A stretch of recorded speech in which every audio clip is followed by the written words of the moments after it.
안녕하세요. 반갑습니다. 오늘 명상 그리고 불교 심리학 마음 공부 강의를 하게 된 환희지라고 합니다.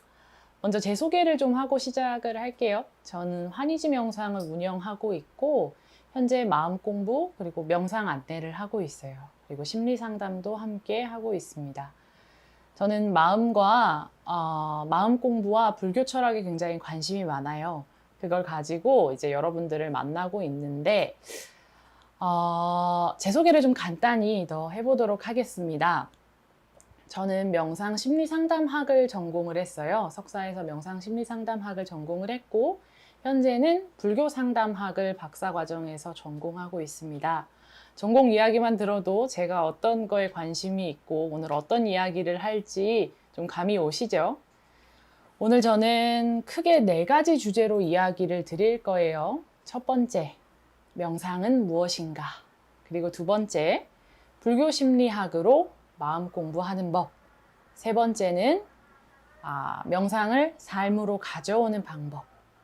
그리고 네 번째는 알아차리고 수용하고 놓아버리기. 우리가 일상에서 어떻게 활용할 수 있는지에 대해서 이야기를 나눠보려고 합니다. 자, 그러면 여러분들 이제 우리 오늘 원데이 클래스로 만났는데 이 강의를 할 안내자가 도대체 왜 저 사람은 명상을 하게 됐고 명상에 어떤 이점을 느꼈을까? 그걸 한번 들어보면 좋을 것 같아요. 그래서 한번 소개를 해드리려고 합니다. 저는 학교 다닐 때 미술을 전공했어요. 그림을 굉장히 열심히 그렸었고 당연히 좋은 대학에 들어갈 수 있을 거라고 생각을 했어요. 열심히 공부를 했고 그림도 그렸는데 떨어졌어요. 그리고 재수를 시작합니다. 또 떨어졌습니다. 그래서 사실 근데 저는 그때 정말 열심히 했거든요. 그리고 주변에서도 명선이 아니면 누가 저길 가 라고 할 만큼 저는 열심히 했었어요. 그런데 결과는 좋지 않았어요. 제가 원하는 대로 나오지는 않았어요. 그래서 그때 당시에 이제 부모님을 졸라서 미국으로 도망을 칩니다. 그래서 유학길에 올라요. 준비를 해서 유학길에 오르는데 유학을 가면 뭐가 달라질 것 같았어요. 제 삶이 조금 변할 수 있고 또 그림을 공부할 수 있을 것 같았어요. 그런데 그것도 제 마음처럼 흘러가지를 않습니다. 실패했다는 얘기겠죠. 그래서 1년 만에 그냥 다시 한국으로 돌아왔어요. 돌아오고 나니까 제 친구들은 뭐 이미 회사도 갔고 학교 졸업도 했고 근데 이제 저 혼자 실패자 같아지는 거예요. 뭔가 나는 좀 부족한 사람인 것 같고 열심히 살았는데 왜 내 삶은 이렇지? 그때 제 별명이 이제 쇼파 붙박이였어요. 저희 집에서. 쇼파에서만 생활을 하는 거예요. 아침에 얼마나 웃겼냐면 아침에 일어나서 이제 부모님 나가실 때까지 자요. 그리고 이제 쇼파에서 생활을 시작을 해요. 그리고 이제 부모님 들어오실 때쯤 되면은 다시 방으로 들어가서 잠을 잡니다. 이렇게 피해 다니면서 우울증을 키워왔어요. 어느 날 제가 마음이 아픈 줄도 모르고 아파하다가 사찰 자원봉사를 지원을 하게 됩니다. 왜 그랬는지 모르겠어요. 그냥 도망가고 싶었던 것 같아요. 그 사찰로 이제 강원도에 있는 한 사찰에 자원봉사를 가게 돼요.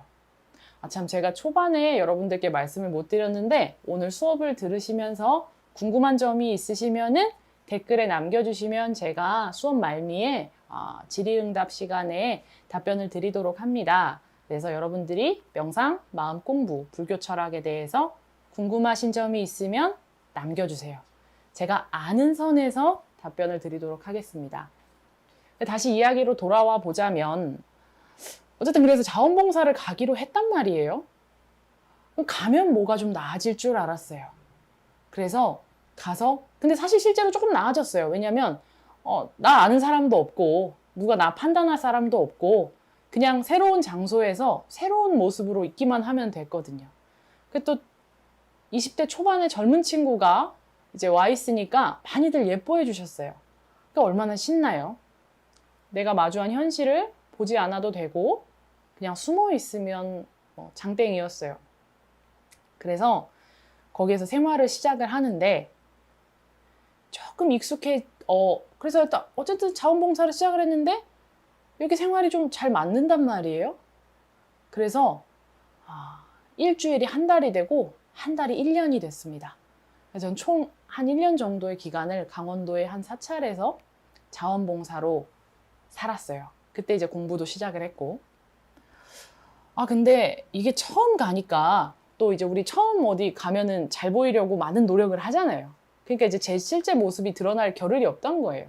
근데 이게 익숙해지니까 손님들이 왔다 간, 기도객들이 왔다 간 방사 치우는데 제 습관이 있는 그대로 다 드러나기 시작을 해요. 막 짜증이 나는 거예요. 내가 이걸 왜 하고 있으며, 저 사람들은 왜 저러며, 제가 서울에서 했던 생활 그대로가 그냥 거기에서도 이어지고 있었어요. 왜 이런 식으로밖에 방을 못 쓰고, 이 사람들이 나를 이렇게 해서 그럴 거야 하면서 막 마음이 되게 불편하던 중간이었어요. 근데 어느 날에요, 여러분, 청소를 하고 있는데 너무 짜증이 나서 청소기를 탁 놓고 이제 절이니까 이게 뭐라 그럴까, 마루가 있었단 말이에요. 그래서 이제 그 마루로 이렇게 나가서 그냥 털썩 앉았어요. 그때가 11월쯤이었고 강원도에는 굉장히 맑은 바람이 불 때였어요. 근데 이제 그 전까지는 뭐 바람이 불건 말건 풍경 소리가 좋든 안 좋든 그냥 제 짜증에 약간 휩싸여 있었던 거예요. 그 감각이 너무 느껴지는 거예요. 근데 그 순간에 눈물이 펑펑 나는 거예요. 너무너무 새로운 거예요, 이 경험이. 바람이 스쳤구나. 소리가 들렸구나. 나는 왜 이걸 몰랐지? 갑자기 이상한 행복감이 막 밀려왔어요. 그 행복감을 한번 탁 느끼고 났는데, 하는 순간에 그 행복감이 사라졌어요. 그래서 다시 괴로워졌어요. 그 처음에 느꼈던 행복이 계속 됐어야 된다라고 생각을 했는데 일순간에 그 행복이 사라져버린 거예요. 그래서 법당에 가서 막 울었어요. 아니 부처님, 나는 왜 이렇게 힘들며, 나는 왜 이 모양으로 살아야 되며, 아까 행복했는데 그 행복은 지금 어디 있으며, 나는 뭔가, 난 어떻게 살아야 되나, 막 이런 어떤 그런 고민들이 들기를 시작한 거예요. 그러면서 너무 충격을 딱 받은 거예요. 그게 1차적인 충격이었어요. 이게 뭐지? 뭐가 있구나. 공부를 좀 해봐야 되겠다. 라는 생각을 했어요. 그러다가 2차적인 사건이 이제 발생을 했어요. 예불을 보러 딱 가야 되는데 이제 사찰이니까 새벽에 이제 예불을 본단 말이에요. 예불을 보러 가야 되는데 그때까지만 해도 저는 지독한 외모 컴플렉스에 시달리고 살았어요. 어렸을 때부터 좀 제가 키가 170인데 초등학교 6학년 때 키가 170이었단 말이에요. 그러니까 놀림을 굉장히 많이 받은 거예요. 이제 덩치가 크다고.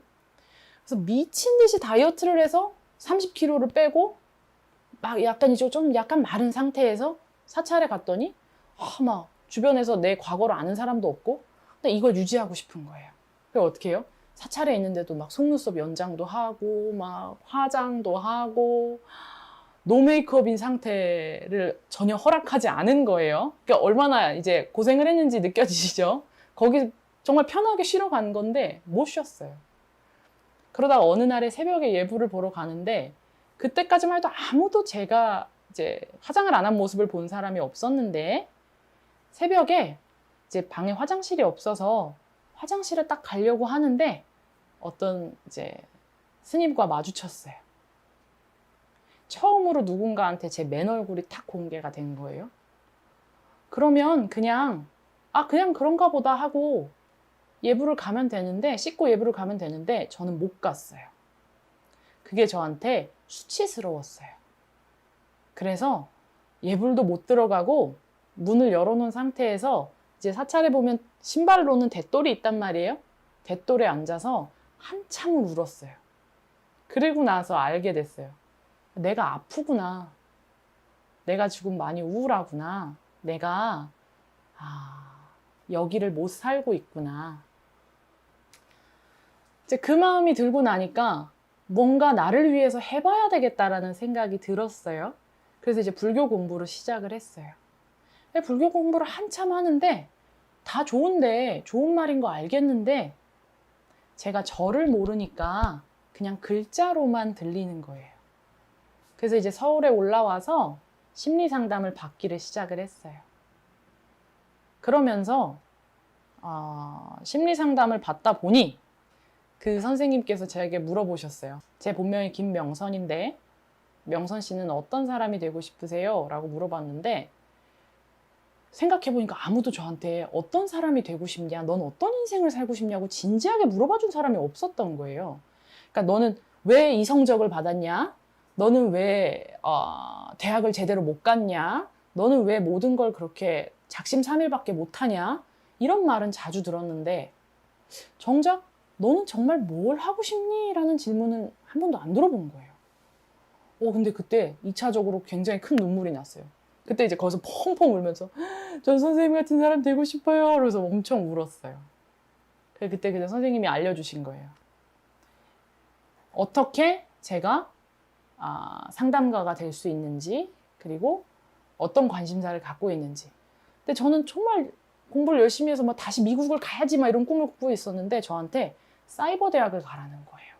얼른 학위를 취득해서 좋은 대학원에 가래요. 그러니까 어떻게 돼요? 자존심이 상한다는 느낌이 드는 거예요. 또다시 제 과거에 있는 패턴에 싹 사로잡히는 거예요. 그래서 그 불편한 마음을 가지고 공부를 시작을 했는데요. 사실 저는 이 사이버, 먼저 이제 비대면 경험했죠. 그래서 저는 이제 요즘 코로나 너무 익숙해요. 이 사이버에서 어떤 학위를 취득을 하다 보니까 너무 운 좋게 오프라인 강의가 많은 학교를 갔고, 또 너무 운 좋게 틱나탄 스님이 내방하셨을 때 사진 촬영도 할 수 있었고, 그러니까 사이버 대학을 하고 있다는 이점 때문에 이제 사찰 자원봉사를 많이 다니게 된 거예요. 어떤 통역 일도 할 수 있게 되고 생각보다 많은 기회가 있었어요. 이점이 있었어요. 그런데 제 마음의 시선은 항상 어디에 있어요? 나는 이걸 할 만한 사람이 아닌데, 난 더 좋은 자리에 있었어야 하는데 라는 그 마음 안에 갇혀 있게 되는 거예요. 여러분 영화 매트릭스 보셨나요? 안 보신 분들도 있으실 거예요. 그런데 이제 거기서 주인공이 꿈의 세계에 살다가 한 사람이 이제 그 사람을 이제 깨워서, 네오라는 주인공을 이제 깨워서 이제 이야기를 해요. 너 파란 약 먹으면 네가 그냥 계속 꿈꿔왔던 대로 꿈꾸고 살 거고, 빨간 약 먹으면 진짜 현실을 만나야 돼 라고 이야기를 해요. 명상은 빨간 약이에요. 여러분들이 있는 그대로 지금의 자기를 만날 수 있는 그 시간이 바로 명상의 시간이에요. 이 명상을 훈련을 하다 보면 어느 순간 일상에서도 여기 있는 그대로 진짜 현실을 사는 연습을 하는 거예요. 그렇게 저는 이제 빨간 약을 선택을 한 거죠. 그래서 치열하게 제 자신이랑 마주보기를 시작한 거예요. 여러분, 여기에 이제 초심자분들도 있을 거예요. 처음에는 이제 명상을 하려고 이제 저희 센터에 오시는 초심자분들이 항상 하시는 말씀이 있어요. 뭐냐면, 선생님 편하려고 명상을 시작했는데 너무 불편해요. 이게 제일 많이 듣는 말이에요. 그럴 수밖에 없어요. 이때까지 나는 내가 생각하고 싶은 대로 생각하고, 내가 과거 경험에 빗대서 느끼고, 과거 경험으로 삶을 정의하면서 살아가요. 그런데 이 명상 수련은 야, 너 그거 꿈깨 라고 이야기를 하거든요. 여기를 봐 라고 이야기를 해요. 불편할 수밖에 없어요. 그 불편한 것에 익숙해지는 것, 그게 바로 우리가 생각하는 수행이에요.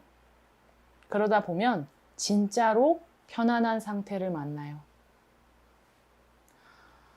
제가 명상을 수행을 하면서 가장 좋아진 점 중에 하나는 뭐냐면, 이전까지의 저는 예를 들어 그때 이제 자원봉사를 할 때 저는 약간 개복치나 복어 같은 거죠. 이렇게 몸을 이렇게 불려서 야, 나 건들지 마. 건들면 다 터져. 이런 상태에 있는 거예요. 나를 불리지 않아도, 나를 보호하지 않아도 지금 이대로도 괜찮고 내가 책임질 수 있다.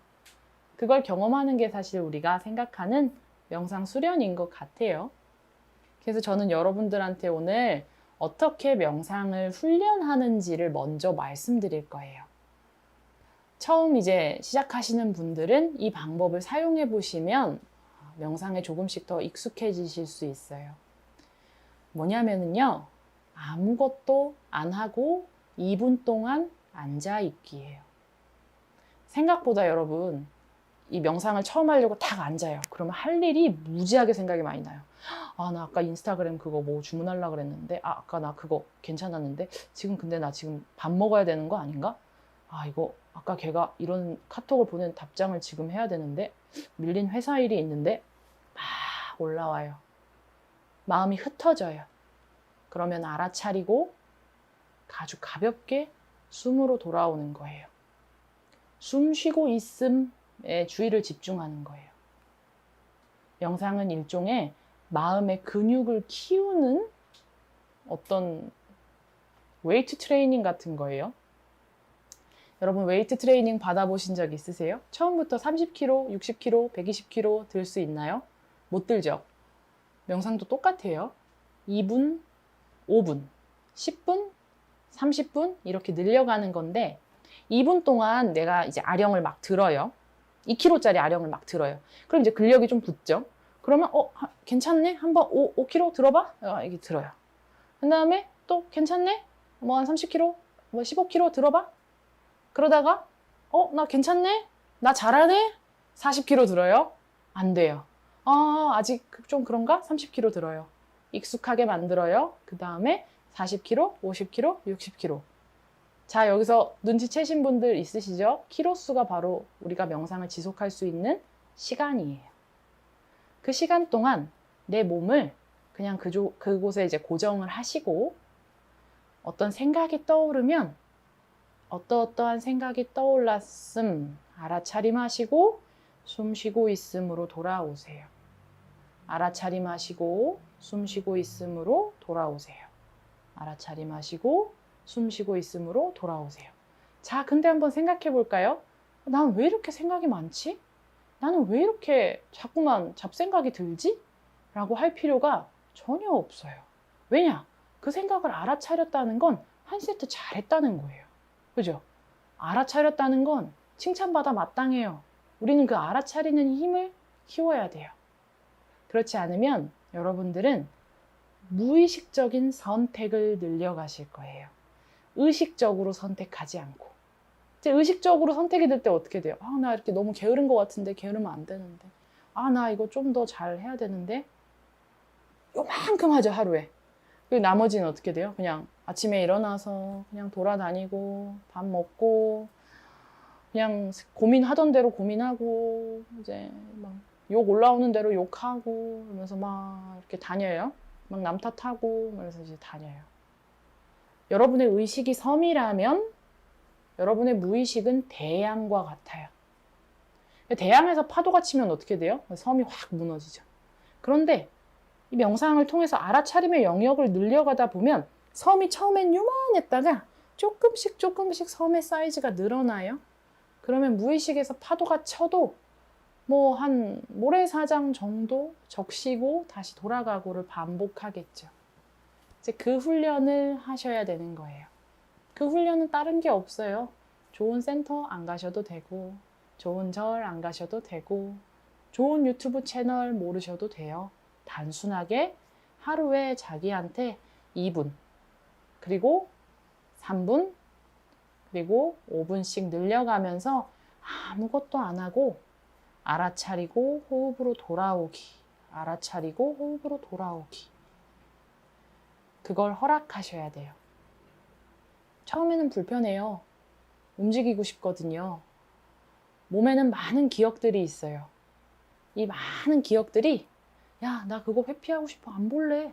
막 끌고 다녀요. 막 긁고 뭐 만지고 이것저것 하고 그러고 싶어져요. 주인과 신하가 바뀌었죠. 여러분들이 그때 닷을 딱 잡으시는 거예요. 아니, 나는 여기서 2분 동안 정지할 거야. 나는 여기서 3분 동안 정지할 거야. 난 여기서 30분 동안 딱 여기에 나 혼자 정지해서 있을 거야. 그렇게 해서 마음의 힘이 커지면 그때부터는 이제 조금 삶이랑 뭐 수작을 부려볼 수 있는 거예요. 그러면 이제 삶이 나의 무의식을 치유할 수 있는 무대가 돼요. 뭐 삶에서 이제 누군가랑 만날 거 아니에요. 그럼 이제 막 내 그림자가 드러난단 말이에요. 근데 전에는 이제 그 그림자에 끌려서 막 그래, 거봐, 나는 역시 안 되는 사람이야 말하면서 이제 살았어요. 그랬는데 나는 안 되는 사람이야 라는 게 탁 떠오르면 어떻게 돼요? 아, 내가 이런 무의식을 가지고 있었구나. 나에 대한 어떤 정의를 가지고 있었구나. 이게 사실인가? 정말 그런가? 물어볼 수 있죠. 그러면서 나라고 알고 있는 내가 아닌 것들에 대해서 알게 돼요. 이걸 이해하는 거예요. 성장하지 못한 자아를 건강하게 키워요. 그러면 통합적인 자아로 나아갈 수 있는 거예요. 영상 그렇게 어렵지 않죠? 한번 해보실 수 있어요. 2분 동안 아무것도 안 하고 오늘 자기 전에, 그리고 또 뭐 할 수 있으시다면 30분을 아무것도 안 하고 그저 여기서 알아차리고 돌아오고 알아차리고 돌아오는 연습을 해보시는 거예요. 실제로 저는 그렇게 해서 제 자신의 많은 것들을 발견했어요. 저는 제가 그렇게 슬픈 사람인지 몰랐어요.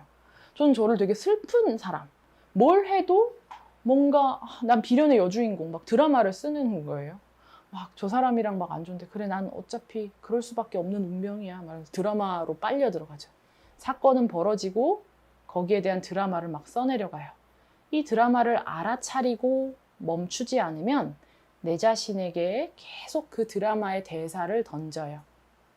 아, 이 드라마가 진짜구나, 진짜구나, 진짜구나, 진짜구나 믿게 돼요. 그러면 깨어나지 못하고 잠들어서 살아가게 됩니다.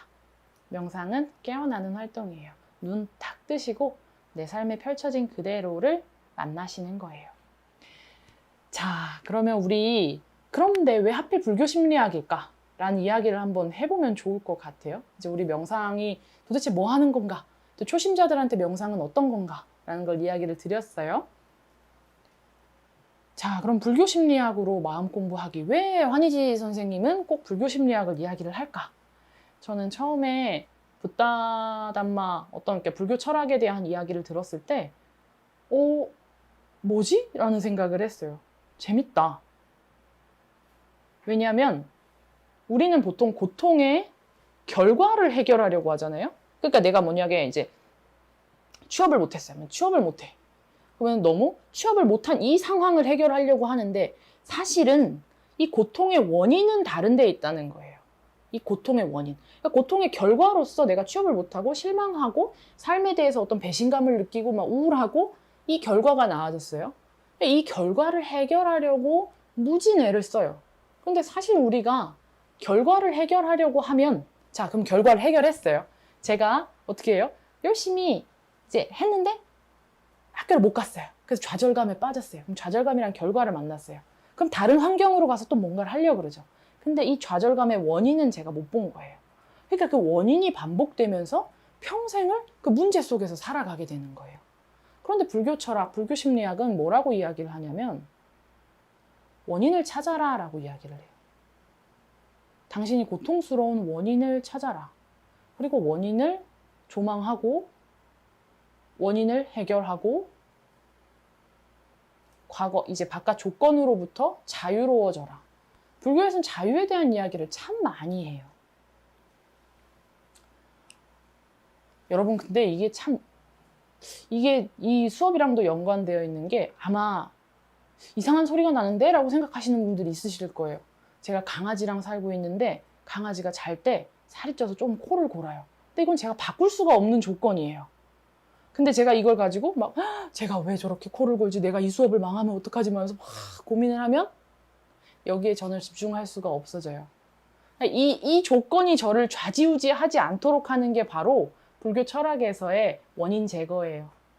내 맘대로 안 되는 상황이잖아요. 내가 어떻게 할 수가 없는 상황이 왔어요. 그랬을 때 이 상황에 대해서 계속해서 고민을 할 것인가, 아니면 내 맘대로 되지 않는 것이 너무나 당연하다라는 것을 받아들이고 여기를 살아갈 것인가, 제 선택이겠죠. 여러분들은 보통 어떤 선택을 하는지 한번 살펴보시면 좋을 것 같아요. 어쨌든 저는 그래서 불교 철학이 굉장히 흥미롭더라고요. 원인에 대한 이야기를 하더라고요. 아, 내가 그럼 계속 이 좌절감을 겪는 것이 어떤 원인일까? 왜 그럴까? 왜 그럴까?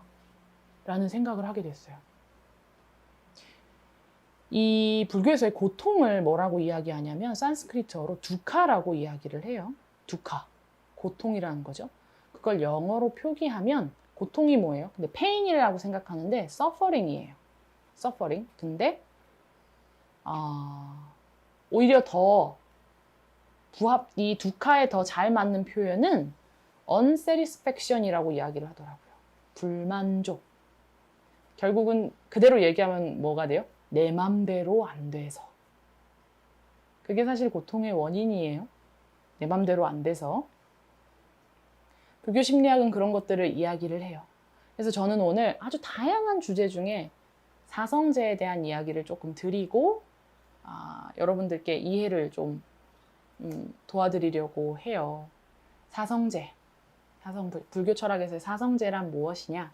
이제 고집멸도라고 이야기해요. 이 사성제는 이런 표현을 합니다. 모든 동물들의 발자국이 코끼리 발자국에 수렴이 되듯이 불교의 붓다의 이야기, 붓다 담마의 모든 붓다 담마, 이게 불법은 사성제에 수렴이 된다라고 이야기를 해요.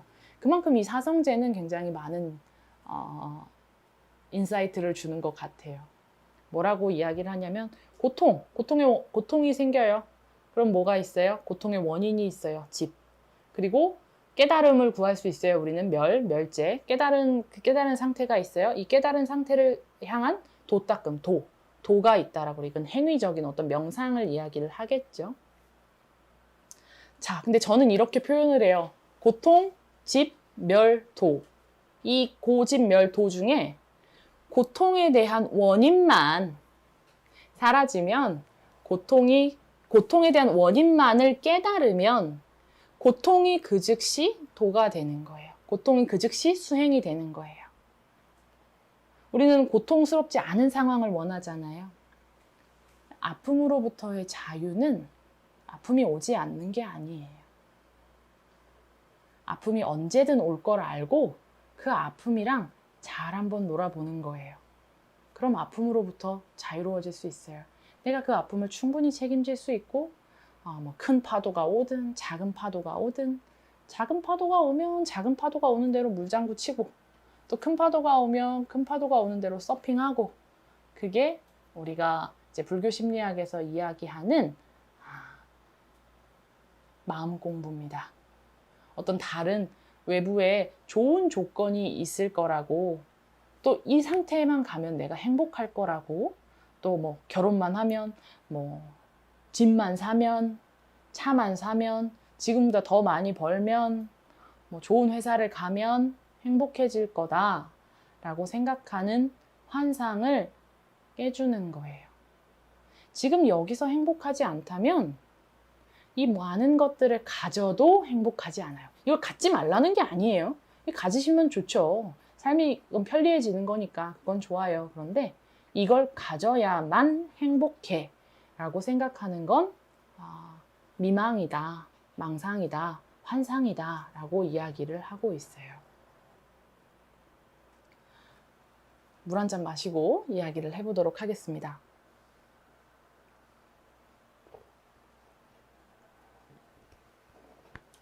네, 여러분, 제가 지금 저희 강아지의 코 고는 소리 때문에 긴장을 하기 시작을 했어요. 그런데 이 긴장을 조금 풀고 여러분들에게 제가 드릴 수 있는 만큼의 어떤 인사이트를 드릴 수 있으면 좋겠어요. 제 표정에서 티가 나나요? 그래도 한번 열심히 해보도록 하겠습니다. 제 이제 환희지 명상 수업에 오시는 분들은 저희 강아지가 코 곤다라는 걸 다 알지만 이건 그렇지 않으니까 여러분들에게 한번 말씀을 드리고 시작을 해보도록 하겠습니다. 자, 그래서 불교 심리학에서는 이렇게 이야기를 해요. 자, 그리고 한 가지 더 불교 심리학 안에서 어떤 불교 철학 안에서 나누고 싶은 인사이트가 하나 있는데 그게 뭐냐면 일수사견이라는 이야기가 있어요. 한 가지의 물을 보는 네 가지 견해라는 뜻입니다. 한 가지 물을 보는데 어떻게 네 가지가 나오지? 라고 생각을 할 수 있어요. 자, 그런데 저희 집에는 제 센터에는 지금 총 저 제외하고 5분이 계시거든요. 그런데 이 센터에는 그러면 6명의 환희지가 있는 거예요. 6명의 환희지가 있어요. 자, 한번 이야기해 드려 볼게요. 물이 있어요. 우리는 그냥 이걸 물이라고 생각해요. 그런데 천상에 있는 신들은 빛나는 바다, 빛나는 땅이라고 생각을 하고 인간은 이것을 물이라고 생각을 하고 물고기들은 터전이라고 생각을 하고 지옥 중생은 고름이라고, 지옥 아귀들은 고름이라고 생각한다 해서 한 가지의 물을 보는 네 가지 견해라는 말을 합니다. 이 상황 안에서 제가 긴장하는 이유가 뭐예요? 이걸 잘 전달하고 어떻게든 좀 좋은 이야기, 좋은 수업을 하고 싶은데 라는 마음이 저를 긴장하게 하죠. 그런데 같이 사는 저희 강아지는 어떻게 생각해요? 몰라. 난 그냥 자는 시간에 잘 뿐이야 라고 생각을 한단 말이에요. 저 상황, 제 입장에서는 뭐 잘못될 게 없는 거예요. 그런데 저는 이 상황에 대해서 정의하는 바가 다르기 때문에 고통이 생길 수밖에 없어요. 그러면 여기에서 문제는 누구한테 있어요? 코고는 걔한테 있을까요? 제 마음 안에 있는 거예요. 여러분들이 경험하는 것들은 어떻게 느껴지세요? 내가 오늘 싸운 남편한테 문제가 있을까요? 오늘 싸운 여자친구한테 문제가 있을까요? 오늘 싸운 상사한테 문제가 있을까요? 물론 그들이 도의적으로 잘못된 행동을 했을 수 있어요. 그것을 제외하고 내 안에서 고통이 일어나는 것은 왜 그래요? 내 기대와 다르게 이 사람이 행동을 했어요. 내 마음에 들지 않았어요. 내가 생각한 기준은 이만큼인데 부합은 요만큼밖에 못했어요. 그래서 내 마음이 나를 아프게 해요. 이랬어야 되는데 이게 맞는데 그래서 이걸 탁 내려놓으면 그 즉시 편안해진다라는 이야기를 하죠. 제가 언젠가 한번 법문을 들었던 적이 있어요. 이제 법륜 스님의 증문즉설이었는데 거기서 스님 뭐라 그러셨냐면 질문자분이 스님, 제 남편이 술을 자꾸 먹어요. 그래서 너무 화가 나요. 그래서 스님이 그래요. 아니 뭐 보살님 남편이 술을 먹는데 보살님이 왜 화가 나? 이렇게 말했어요. 그랬더니 아니 그래도 술을 그렇게 먹고 들어와가지고 그렇게 하니까 그러니까 방법을 달라 이랬더니 이제 법륜 스님께서 뭐라고 말씀하셨냐면 앞으로 기도를 하는데 술은 좋은 거다. 술은 몸에 좋다. 술은 건강에 좋다. 라고 기도를 하라고 했어요. 근데 진짜로 술이 좋아서일까요? 건강에 진짜 좋을까요? 그게 아니라 술이 좋고 나쁜 걸 떠나서 술은 나쁜 거야 라고 하는 그 마음이 술을 저 사람이 먹으면 안 돼 라고 하는 그 마음이 당사자를 괴롭히기 때문에 그런 거예요. 뭐 남편이 술을 마셔서 건강이 나빠지든 말든 그건 상관없고 보살님 마음 편안하려면 선생님 마음 편안하려면 그 술이 나쁜 거다라는 그 생각을 내려놓으면 편안해진다. 저 사람 술 먹으면 안 돼! 라는 그 마음을 내려놓으면 그 즉시 편안해진다. 라고 이야기를 해요. 그래서 이제 그렇게 실제로 했대요. 그리고 이제 그렇게 실제로 했었나? 기억이 안 나는데, 이렇게 하면은 술을 좀 덜 먹고 들어오면, 좋은 건데 왜 덜 먹고 들어왔냐? 더 먹으라고 이제 챙겨주고, 이제 술 더 드시라고, 우리 남편 술 많이 먹어서 감사합니다. 감사합니다. 이제 기도하라고 했어요. 그러니까 이제 뭐가 편안해져요? 그 여자 마음이 편안해진 거예요. 그러고 나니까 어떻게 돼요? 더 이상 남편이 술 먹고 들어오는 게 괴롭지 않아요. 그러니까 어떻게 돼요? 마음의 여유가 생기죠. 그러니까 한마디라도 조금 더 지혜롭게 나가는 거예요. 우리는 이미 다 지혜를 가지고 있어요. 다 자기의 답을 알고 있어요. 그런데 문제 상황이 되면 여러분들 그거 경험하시나요? 시야가 완전히 좁아져요. 그래서 이렇게밖에 못 봐요. 근데 불교 심리학은 야, 이것도 있어 라고 이야기를 하는 거예요. 고개를 들면 네가 이만큼을 더 볼 수 있어. 그러면 네가 편안해져 라고 이야기를 하는 거예요. 마음의 여유가 생기면 거기서 뭐가 나타나요? 이제 지혜가 드러나는 거예요. 결국은 불교 심리학은 지혜로워지기 위한 수행이라고 볼 수 있을 것 같아요. 제가 굉장히 좋아하는 책에 이런 말이 써 있어요. 상담사로서 저한테 굉장히 많은 도움이 됐던 책인데 뭐라고 써 있냐면 명상은 혼자 하는 심리치료고 심리치료는 둘이 하는 명상이다 라는 말이 있어요. 저는 그걸 처음에 읽고 너무너무 감동을 받았어요. 아니 어떻게 이렇게 적절하게 표현을 했지? 제가 공부하기로 이 어떤 붓다의 법이라는 것은 어떤 불교 철학이라는 것은 심리치료의 왕이다 라고 저는 느꼈거든요. 여러분들이 어떻게 느꼈는지 모르겠지만 개인적인 제 경험은 그랬어요. 그래서 그게 굉장히 저한테 감동으로 와닿은 거예요. 실제로 정말 명상을 하면서 저는 제 자신을 치유해 나갔던 것 같아요. 자, 그래서 불교 상담에서는 이제 우리가 지혜를 추구한다라고 이야기를 했어요. 원인을 발견하고, 이 원인에 대한 통찰을 얻으면 내가 진짜 고통스러운 것은 이 상황이 내 맘대로 안 돼서구나. 근데 제가 수업을 하고 어떤 걸 하다 보면 많은 분들이 질문을 해주시는데 제 질문이 마음에 드셨었나 봐요. 선생님 어떻게 그렇게 그냥 답을 다 하세요? 뭐 이렇게 얘기를 했어요. 근데 제 말이 다 맞지는 않잖아요. 그런데 생각해 보는 거예요. 이 사람 고통의 원인이 뭘까? 고통의 원인이 뭘까? 이 고통의 원인은 불교 심리학에서는 보편적 고통에서 크게 벗어나지 않아요. 보편적 고통. 인간이 경험하는 보편적 고통, 뭐가 있을까요?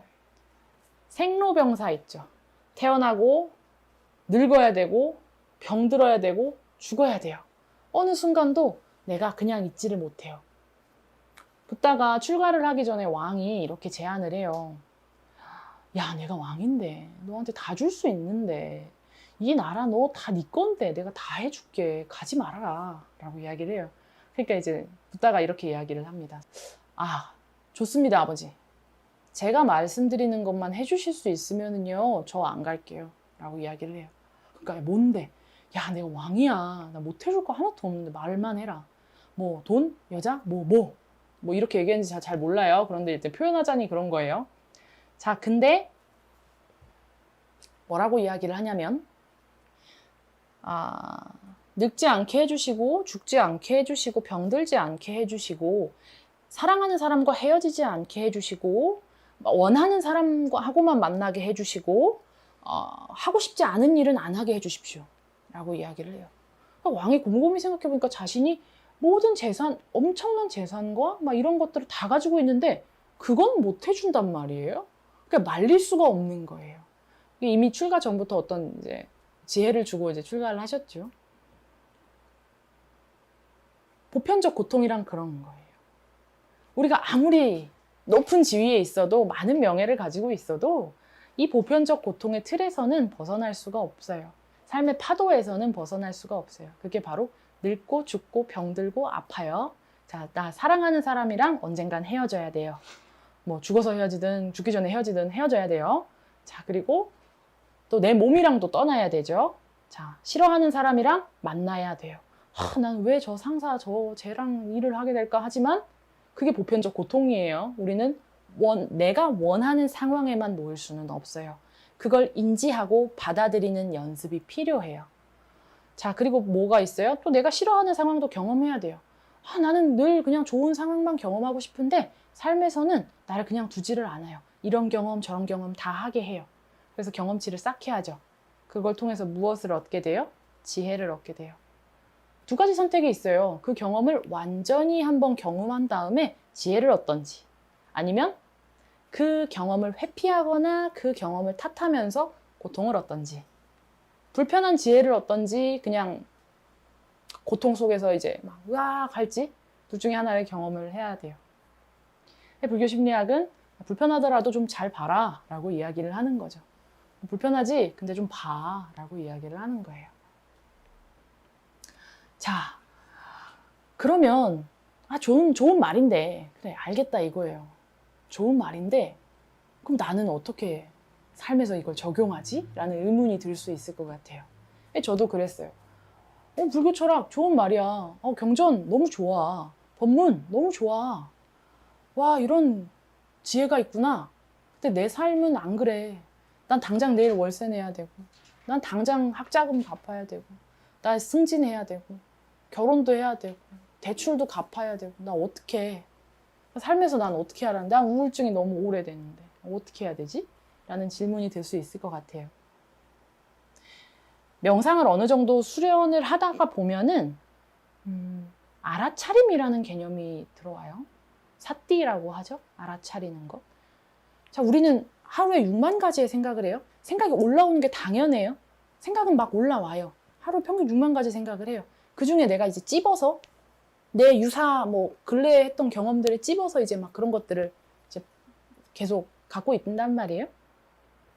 이 생각이 올라왔고 그 생각이 올라오는 게 아무런 문제가 없음을 그냥 알아차리는 거예요. 그냥 그것은 작용. 알아차리고 그것에 속지 않는 것. 어려워요. 이거 어렵고 익숙해지려면 불편합니다. 그러나 이게 익숙해지시면 여러분들은 외부 조건 때문에 고통스러워지는 게 아니라 외부 조건 때문에 삶의 지혜를 얻으실 거예요. 그러면서 나의 무의식이 계속해서 정화되어 갑니다. 그러면서 정말로 내가 원하는 삶을 살 수 있게 돼요. 그리고 원하는 삶이 펼쳐지지 않더라도 그걸 있는 그대로 받아들일 수 있게 됩니다. 자, 그래서 이 알아차림을 연습하는 거예요. 이제 2분, 뭐 하루에 좌선하는 거 이제 늘렸어요. 30분. 내가 어느 정도 앉을 수 있어. 자, 그래서 편안한 상태를 유지했어요. 자, 그랬는데 어떻게 돼요? 내가 편안한 상태를 유지하고 있는데 이제 내 가족이 문을 벌컥 열고 들어와요. 그럼 어떻게 돼요? 이제 화가 나고, 나 명상한다고요! 그래서 이제 성질을 내기 시작을 하는 거예요. 왜? 내가 명상한다고 얘기했는데! 그래서 이제 화가 막 나요. 자, 이 화가 분출되기 전에 내 안에서 화가 올라오고 있음을 알아차리는 거예요. 이 설거지를 하고 있는데 내가 막 미래에 대한 걱정을 하고 있다는 것을 알아차리고, 이건 어떻게 할 수 있는 거냐면 2분, 3분, 10분, 뭐 15분, 30분 뭐 이렇게 앉다 보면은 생각이 떠오를 때마다 있는 그대로 알아차리고 호흡으로 돌아오고 알아차리고 호흡으로 돌아오고, 이 연습을 하다 보면 어느 순간 분산되었던 생각이 하나씩 캐치가 돼요. 일종의 캐치하시는 거예요. 내가 여기로 또 끌려가는구나 가지고 오고, 끌려가는구나 가지고 오고. 이게 바로 이제 알아차림의 작업이에요. 그래서 이제 이게 쫙 들리기 시작을 하면 되게 재밌는 경험을 하게 돼요. 뭐냐면 내면의 소리를 듣게 됩니다. 내면의 소리가 뭐냐면, 제가 한참 어떤 고민 때문에 제 교수님한테 상담을 받았던 적이 있었어요. 제 지도 교수님께. 저희 교수님이 저한테 뭐라고 말씀하셨냐면, 명선 씨, 2년 뒤에 어떤 모습일 것 같아요? 라고 물어봤는데 제가 대답을 못했어요. 왜 못했을까요? 모르겠어요, 교수님이라고 했는데 저는 알았어요. 제 안에는 울고 있는 제가 보였어요. 이게 내가 나를 느끼는 방식이구나 라고 그때 처음 알았던 거예요. 알아차림을 연습한 이후에 이거 뭐지? 라는 생각이 들었어요. 근데 그냥 무시했어요. 그리고 똑같이 집에 와서 이제 베갯잎을 눈물로 적시면서 잠들었어요. 그때 제 우울증이 되게 심했을 때여서 막 사는 거 너무 힘들어 막 이러고 자고 있었어요. 그리고 아침에 딱 일어났어요. 그래서 머리를 감고 이제 나가야 돼서 머리를 감고 이제 거울을 딱 봤는데, 제가 그때 당시에 저랑 어떤 갈등이 있던 사람이랑 싸우는 리허설을 하고 있더라고요. 넌 늘 그랬어. 거울을 보면서 제가 진짜 실제로 입 밖으로 그걸 내고 있는 거예요. 늘 그런 식이었지. 항상 너는 그랬어. 이미 싸우는 상황 벌어지지도 않았는데 미리 그것을 예상하고 그걸 연습까지 하고 있는 거예요. 나는 그와 싸울 것이다. 갈등을 겪을 것이다. 라고 제 안에는 이미 정의가 이렇게 내려져 있는 거예요. 깜짝 놀랐어요. 내가 나를 이렇게 느낀다고? 그때부터 하나씩 들리기를 시작을 하는 거예요. 그래서 제 안에 있는 안으로 들어가는 목소리를 알게 돼요. 불교에는 사성제 말고 팔정도라는 8가지 바른 길이라는 게 있어요. 그 중에 하나가 정어예요. 바른 말이거든요. 여러분, 다른 사람한테 친절한 말 많이 하시죠? 여러분 자신한테는 어떤 말 던지고 계세요? 밖으로 나가는 말보다요, 안으로 들어오는 말이 훨씬 더 중요합니다. 안으로 어떤 말을 던지세요? 넌 한심해. 너 잘할 수 있어. 뭐 이거밖에 못해. 뭐 해봤자 안 될 거야. 뭐 잘할 수 있어. 꼭 해내야 돼. 이거 망하면 큰일 나. 넌 늘 그랬어. 뭐 제가 처음에 이제 저희 센터에서 수업을 들으시면은 이거부터 찾게 합니다. 안으로 들어가는 말. 관찰해 보시라고. 나는 하루 종일 내 자신이랑 대화를 가장 많이 나누는데 그 대화가 나의 감정 상태를 만들고요. 그 감정이 또 다른 상황으로 끌고 와요. 지금의 내 감정을 보면 내일이 대충 예측이 돼요. 모레가 대충 예측이 되고요. 이 감정 상태를 결정하는 게 바로 내면으로 들어가는 말이에요. 그걸 알아차림하셔야 돼요. 설거지 하면서도 누군가에게 비난의 말이 갈 때 알아차리시고 멈추시는 거예요. 내 자신한테 막 넌 이거밖에 못해. 나는 왜 이렇게 한심할까? 알아차리고 멈추는 거예요. 내가 왜 이런 소리를 했지? 할 필요도 없어요. 그냥 습관이에요. 마음의 습관인 거예요. 알아차림하시고 멈추시고, 알아차림하시고 멈추시고. 여러분들은 습관의 총합입니다. 이 습관의 총합을 새로운 습관으로 바꾸려니 조금 불편한 감은 있으실 거예요. 그래도 충분히 해보실 수 있어요. 이 수업이 끝나고 나서 스스로 한번 질문해 보세요. 나는 어떤 말을 주로 하나? 내 안에 어떤 말들이 울려 퍼지고 있나? 그래서 그것이 나를 정의합니다. 이 정의를 알아차리고 이것이 사로잡힌 상태라는 걸 아셔야 돼요. 그러면서 거기서부터 이제 나오는 연습을 하는 거예요. 새롭게 선택하는 겁니다. 알아차리고 새로운 선택을 하고, 알아차리고 새로운 선택을 하고, 알아차리고 새로운 선택을 합니다. 반복, 반복, 반복이에요. 그걸 우리는 수행이라고 합니다. 익숙해지는 거죠. 알아차리고 지금 여기에 선택, 알아차리고 지금 여기에 선택, 알아차리고 지금 여기에 선택. 자, 그렇게 해서 이제 명상을 삶으로 가지고 오는 거예요. 그 중에 하나 제가 추천드리고 싶은 명상이 하나 있어요. 바로 뭐냐면 소리 명상이에요. 소리 명상. 어느 날에 제가 법당에서 이렇게 명상을 하고 있는데 어떤 불편한 소리가 하나가 들리는 거예요. 바깥에서 사람들이 막 떠드는 소리 이런 것들이 들려요. 거슬리는 거예요. 그 안에서 뭐라는 소리가 나와요? 아니 왜 법당 앞에서 저렇게 떠들지? 저 사람들은 생각이 있는 거야 없는 거야? 나 명상해야 되는데 집중이 안 되는데 이제 소리 탓을 하기 시작을 해요. 자, 그런데 제가 갑자기 새가 지저귀는 소리가 째째재 들렸어요. 기분이 좋아지는 거예요. 뭔가 명상 음악을 듣는 것 같은 거예요. 그러면서 저 소리 참 좋다라는 생각이 떠올랐어요. 그 순간 내가 취사간택했구나. 내가 좋은 건 받아들이려고 하고 싫은 건 쳐냈구나. 그걸 알게 됐어요. 그래서 그 다음부터는 저는 어떤 연습을 했냐면 카페에서 명상하는 연습을 했습니다. 지금 코로나라 쉽지는 않겠지만 스타벅스에서 저는 주로 했어요. 이제 점심시간에 이제 회사원들 엄청 많은 데를 가서 가만히 앉아서 소리를 하나씩 하나씩 알아차리고 흘려보내고 그냥 그거에 대해서 어떤 소리에 대해서 내 안에서 올라오는 불편한 감정만 바라봤어요. 알아차리고 놓아버리고 알아차리고 놓아버리고 그 연습을 계속 했어요. 굉장히 시끄러운 와중에서도 또렷하게 그걸 알고 있는 이것이 느껴지는 거예요. 알아차리고 있는 이것이 느껴지는 거예요. 그렇게 연습을 해봤어요. 내가 싫어하는 사람이랑 이야기를 하거나 또 전화통화를 하거나 혹은 그런 상황에 처해 있을 때 이 연습을 한번 해보세요.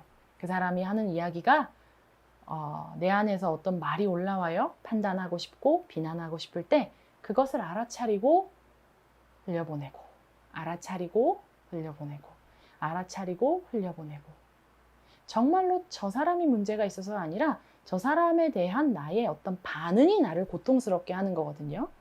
그래서 그 반응을 알아차리고 내려놓고 알아차리고 내려놓고 알아차리고 내려놓고 그걸 반복해서 연습하시면 됩니다. 이게 제가 안내드리는 소리 명상이에요.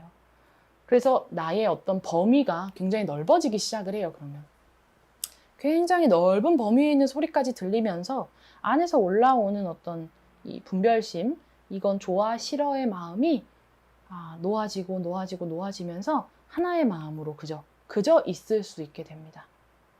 그래서 한번 도전을 해보셨으면 좋겠어요. 그렇게 한번 삶에서 추천드리고 싶은 것들은 어떤 소리 명상, 그리고 안으로 들어가는 말을 살피는 것. 삶으로 명상을 가지고 오신다면 아마 알아차림, 이 삿띠를 가지고 오시는 것이 가장 지혜로우리라 생각이 듭니다.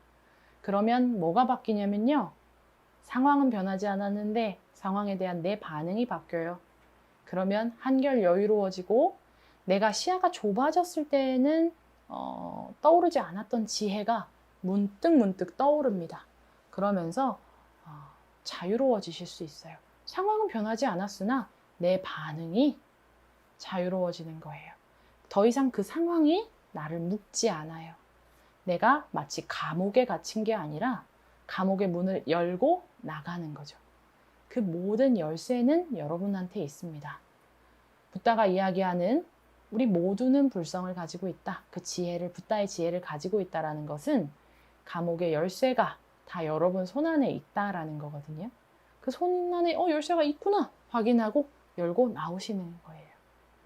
계속되는 수행을 통해서 열쇠를 만나시기를 바랍니다. 자, 그러면 우리 이제 한번 마지막 이야기 좀 나눠볼게요. 질문을 하기 전에 그럼 알아차리고 수용하고 놓아버려야 되는데 뭘 알아차리고 뭘 수용하고 뭘 놓아버리라는 거지? 아까 이제 소리 명상할 때 어느 정도 이제 언급을 했는데 자, 여러분 볼게요. 우물이 있습니다. 제가 자주 수업에서 드는 비유예요. 이만한 우물이 있어요. 혼탁해요. 막 진흙탕이에요. 자, 그럼 가만히 바라보면 어떻게 돼? 가만히 냅두면 어떻게 돼요? 진흙이 싹 가라앉죠. 싹 가라앉아요. 이때 밑에 뻘은 여전하단 말이에요. 자, 근데 삶의 사건이라고 하는 이 바위가 우물을 퍽 쳐요. 그러면 이 바위가 뚝 떨어져서 안에 있는 진흙이 막 올라와요. 그게 뭐예요? 우리의 감정의 반응이죠. 내가 이런 식으로 반응하는구나. 알아차리시고. 자, 보통 어떻게 해요? 막 화가 나면 화내면 안 돼. 화내면 안 돼. 화내면 안 돼. 혹은 화나. 저거 어떻게 하지? 막 이제 분출을 해요. 그 분출하고 나면 뭐가 남아요? 죄책감, 어떤 수치심 이런 게 막 숨죠. 그래서 나중에 또 이걸 작업을 해야 돼요. 자, 근데 화날 때 한번 보는 거예요. 나는 무엇에 집착하고 있는가? 내 마음이 어디에 묶여 있는가? 그게 바로 이 돌이 탁 떨어졌는데 진흙, 찌꺼기가, 쓰레기가 막 올라온단 말이에요. 그러면 이렇게 보는 거예요. 뭐가 올라왔지? 그리고 이거에 적당한 뜰채를 골라서 떠내면 됩니다. 그게 바로 놓아버리는 거예요. 내려놓는 거예요. 이게 나한테 있었구나. 근데 인정을 해야 되잖아요, 먼저. 이게 내 안에 있었구나. 이 쓰레기가 있었구나. 라고 이제 딱 보는 거예요. 있네? 이걸로? 자, 뜰채로 떠내는 과정이 바로 뭐예요? 알아차리고 흘려보내는 과정이에요. 내 안에 충분히 이제 그것이 있었음을 인정하는 거예요. 그걸 인정하고 나면은 뭐가 생기냐면 통찰이 생겨요. 내가 괴로웠던 원인이 저 돌멩이 때문이 아니구나. 내가 요 반응이 있었구나. 아하 하는 아하 모먼트를 만나게 돼요. 그러면 자연스럽게 여러분들이 놓아버려야 돼. 안 해도 놓아져요. 이해를 하면. 왜 그랬는지를 이해를 하면. 내가 왜 아팠는지를 이해를 하면 놓아져요. 그래서 놓아버리려고 놓아버리는 연습을 하면 안 놓아져요. 놓아버리려는 집착이 있기 때문이에요.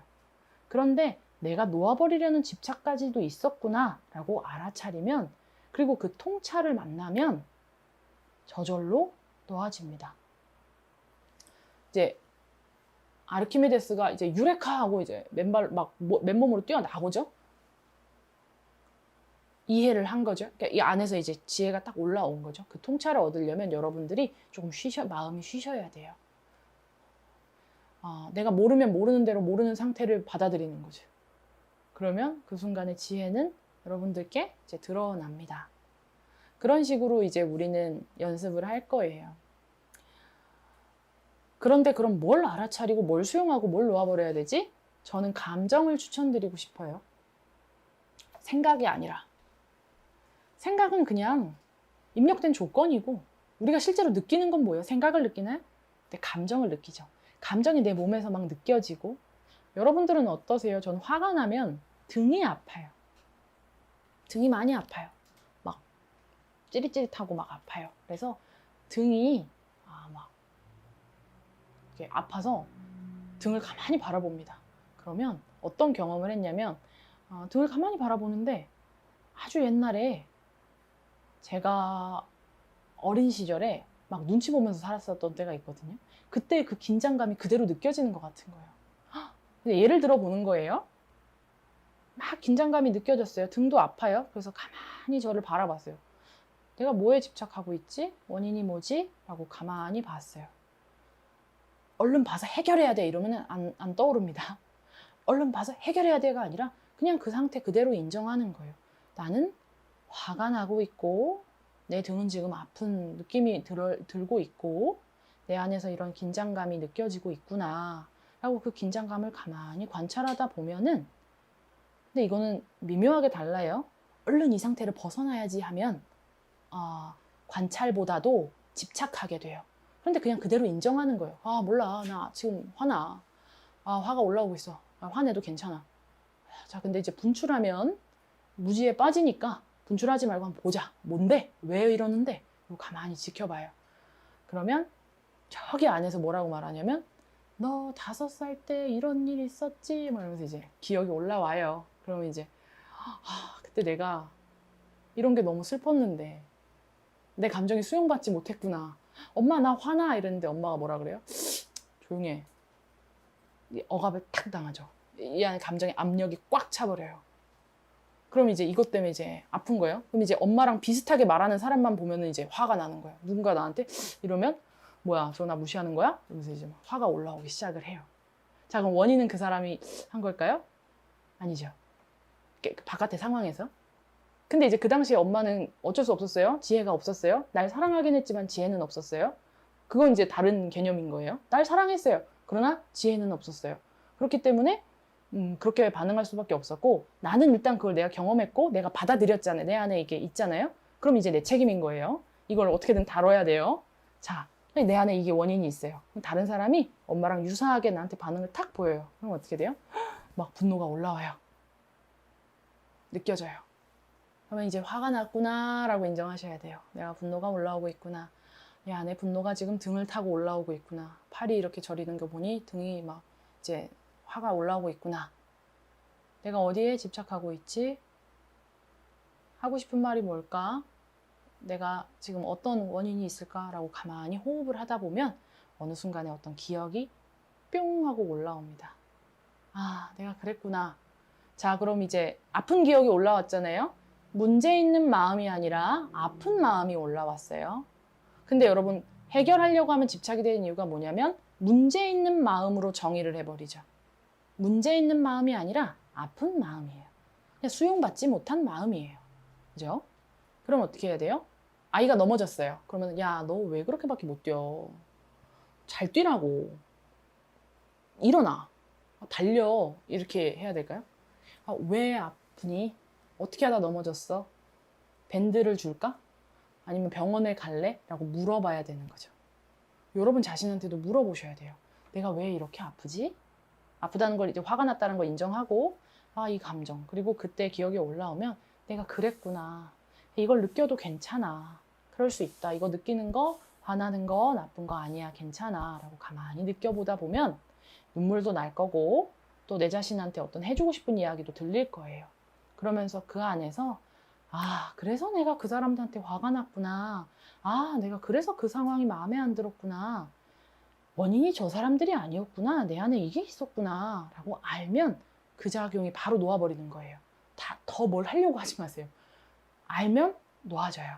이해하면 해체됩니다. 근데 이해를 하지 않고 해결하고 이제 답만 찾으려고 하면 아이는 뭐라 그래요? 엄마가 이제 막, 야, 너 돈 줬잖아. 애는 바라는 게 뭐예요?